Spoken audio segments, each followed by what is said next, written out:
Hello everyone. आज के इस वीडियो में हम लोग देखने वाले हैं क्लास 8 का विज्ञान का चैप्टर नंबर 5 बल से जोड़ आजमाइश, इस अध्याय का क्वेश्चन आंसर। तो चैनल पर नया है तो चैनल को सब्सक्राइब और इस वीडियो को लाइक कर लीजिएगा। चलिए हम लोग स्टार्ट करते हैं। हमारा यहाँ पर प्रश्न है, एक में किसी वस्तु को धक्का देना या खींचना कौन सी क्रिया है। तो उत्तर हम लोग देखते हैं। तो उत्तर में आप लोग लिखेंगे किसी वस्तु को धक्का देना या खींचना अंतःक्रिया या अन्योन क्रिया है। ठीक है। दूसरा क्वेश्चन है हमारा, बल क्या है। तो उत्तर में हम लोग लिखेंगे बल वह भौतिक कारक है जो किसी वस्तु पर लगाकर उसके स्थान को परिवर्तित कर देता है, उसे ही हम लोग बल कहते हैं। या फिर एक प्रकार से ऐसे भी लिख सकते हैं, बल एक प्रकार का धक्का या खिंचाव है जिसके कारण वस्तु में गति उत्पन्न होती है। बल का मात्रक सही मात्रक न्यूटन होता है और बल एक सदिश राशि है। क्वेश्चन नंबर हमारा 3 जो है वह है, बल के द्वारा कौन कौन सी क्रिया की जा सकती है। तो उत्तर में लिखेंगे बल के द्वारा निम्नलिखित क्रिया की जा सकती है। एक में वस्तु के आकार में परिवर्तन की जा सकती है, वस्तु के अवस्था में परिवर्तन की जा सकती है, वस्तु के गति एवं दिशा में परिवर्तन की जा सकती है और वस्तु के गति में वृद्धि या कमी लाई जा सकती है। हमारा जो 4 नंबर क्वेश्चन है उसे भी हम लोग देखते हैं। क्वेश्चन नंबर 4 है यहाँ पर हमारा, वस्तुओं की अंतःक्रिया से आप क्या समझते हैं। तो उत्तर में लिखेंगे बल दो वस्तुओं के बीच कार्य करता है। ये दोनों वस्तुएं किसी माध्यम या प्रत्यक्ष रूप से संपर्क में रहते हैं। जब किसी एक वस्तु द्वारा दूसरे पर बल लगाया जाता है तो दूसरी वस्तु भी विपरीत दिशा में बल लगाता है, तो उसी प्रक्रिया को अंतःक्रिया की प्रक्रिया कहते हैं। ठीक है। बल लगाने के लिए कम से कम 2 वस्तुओं का होना बहुत ही आवश्यक है। देखिए 5 में जो हमारा 5 नंबर क्वेश्चन है वो देखिए यहाँ पर है, एक ऐसा उदाहरण दे जिससे 2 व्यक्तियों का बल आरोपित किया जाए जिससे परंतु परिणामी जो बल होता है वह शून्य होता है। तो उत्तर में क्या लिखेंगे, डेजी और ज्योति। कोई भी नाम लीजिए। प्रभा संदूक मतलब बक्सा पर समान बल लगा रही है।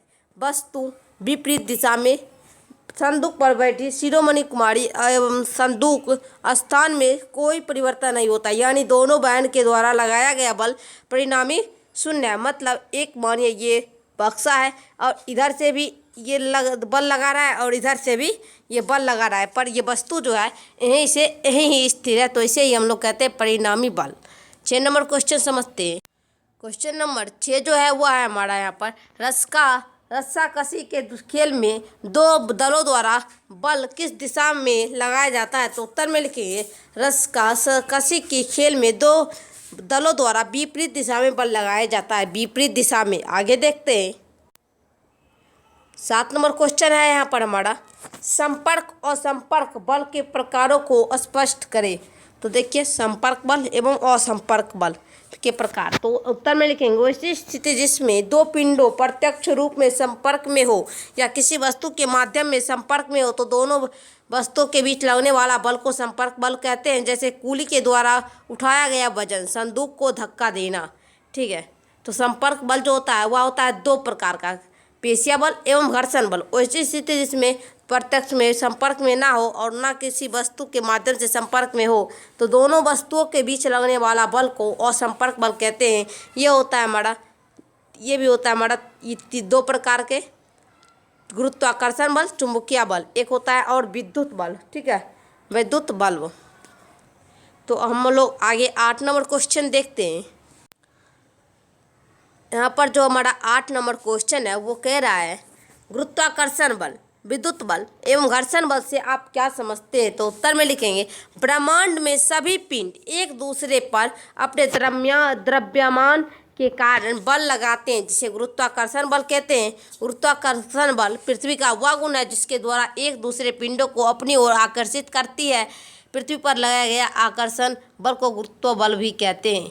और देखिए यहाँ पर नेक्स्ट है, 2 विशिष्ट वस्तुओं को आपस में रगड़ने से आवेशों का स्थानांतरण होता है जिसके कारण दोनों वस्तुएं आवेशित हो जाती है, जिससे एक धन आवेशित दूसरा ऋण आवेशित होता है। इस प्रकार वस्तुओं में किसी वस्तु को आकर्षित करने की क्षमता आ जाती है जिसे हम लोग क्या कहते हैं, विद्युत बल।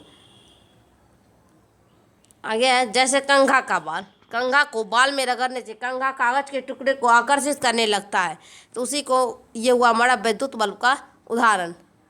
और जब कोई वस्तु किसी दूसरी वस्तु के संपर्क में गति करते हैं तो एक बल उसकी वस्तु के संपर्क सतह पर कार्य करने लगता है, इस बल को हम लोग क्या कहते हैं, घर्षण बल। तो इस प्रकार आप लोग तीनों बल का उदाहरण देकर समझा सकते हैं। अब यहाँ पर हमारा 9 नंबर जो क्वेश्चन है वह है यहाँ पर भार क्या है, क्या भार को बल की माप के प्रयुक्त किया जा सकता है, तो उत्तर में लिखेंगे, उत्तर में लिखेंगे जिस बल से पृथ्वी किसी वस्तु को अपने केंद्र की ओर आकर्षित करती है वही बल उस वस्तु का भार कहलाता है। गुरुत्व के कारण ही वस्तुओं में भार होता है। किसी वस्तु का भार हमेशा नीचे की ओर कार्य करता है, उसे हम लोग क्या कहते हैं, भार कहलाता है। जिस वस्तु से पृथ्वी किसी वस्तु अपनी केंद्र और आकर्षित करते हैं उसे हम लोग क्या कहते हैं, भार कहते हैं। भार एक सदिश राशि होता है। भार बराबर क्या होता है, द्रव्यमान गुना गुरुत्वाकर्षण बल। हाँ, भार को बल उसकी माप से प्रयुक्त किया जा सकता है। 10 में हमारा है मिलान करने के लिए कह रहा है। यहाँ पर आप लोग मिलान कर लेंगे। देखिए गुरुत्वाकर्षण बल, तो इसमें मिलाएंगे सेब का पेड़ से टूटकर, ये हो गया गुरुत्वाकर्षण। 2 का जो है विद्युत बल, इसे मिलाएंगे आप लोग कागज के टुकड़े को, ठीक है, जो आकर्षित करता है, घर्षण बल। 3 का जो है ये मिलाएंगे आप लोग ऊष्मा उत्पन्न करता है, घर्षण बल, ठीक है, चुंबकीय बल। 4 में जो है इसे मिलाएंगे लोहे की कीले को, लोहे की कील को चुंबकीय बल आकर्षित करता है। पेशिया बल, ये हुआ घोड़ा द्वारा गाड़ी खींचना, जिससे हम लोग पेशिया मांसपेशी से जो हम खींचते हैं। नेक्स्ट है हमारा, जब 2 वस्तुएं एक दूसरे के साथ रगड़ खाता है तो इनके सतहों के बीच जो बल कार्य करता है वह बल होता है तो घर्षण बल। 2 नंबर में सही का टिक लगा लीजिएगा। इनमें कौन संपर्क बल है, तो धक्का, ठीक है। तो इसी प्रकार हमारा इस चैप्टर का क्वेश्चन आंसर पूरा होता है। फिर मिलते हैं अगले वीडियो के साथ, तब तक के लिए धन्यवाद। चैनल पर नए तो सब्सक्राइब, वीडियो को लाइक कर लीजिएगा।